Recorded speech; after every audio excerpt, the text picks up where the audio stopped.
This is an incident that happened to me in the late 1990s when I was pregnant with my oldest daughter.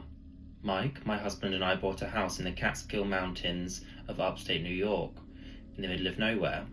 We drove down winding roads for 40 minutes just to go grocery shopping, and most of our neighbours were only around in the summer or on holidays.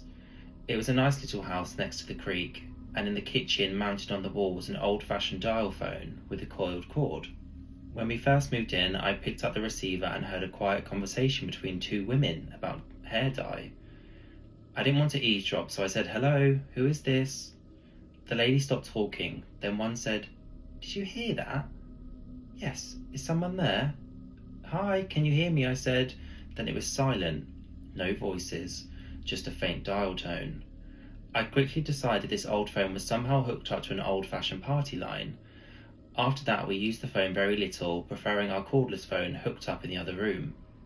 The handful of times I did use it, I could hear whispered voices in the background, always assuring the other person that the line sometimes picked up other calls. A year and a half passed, and we mostly forgot the phone was even there. Then, in September of 1999, Hurricane Floyd passed through our area, leaving us without power, and the road with large impassable trees blocking the way. Fortunately, we were already prepared. We had stored food and clean water in a paranoid frenzy for Y2K, and we desperately needed it all. We bathed in the creek, painted in the day, and played board games by candlelight while waiting for our power to be restored.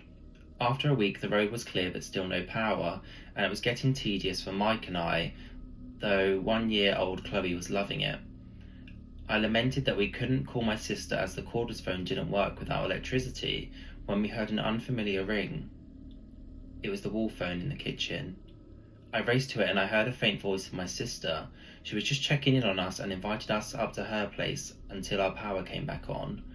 So off we went for 5 days, and when we returned, everything was back to normal, and I was so glad we had a hardwired phone that didn't rely on electricity. A couple years passed and the phone was mostly ignored, except by 3-year-old Chloe, who thought it would look better covered in sparkly stickers. The power went out at least once or twice in the summer, usually just for a few hours. During one of these outages, Mike decided to try the phone in the kitchen to make his call, but it was dead. Concerned, he drove up to the road to the local country store and called AT&T's service line. I believe it went something like this. "Hello, yes, my phone has stopped working. Can I have your account number?" "Yes, it's da-da-da-da. I don't see anything wrong here." "Well, we don't have any power right now." "Well, that would be the problem."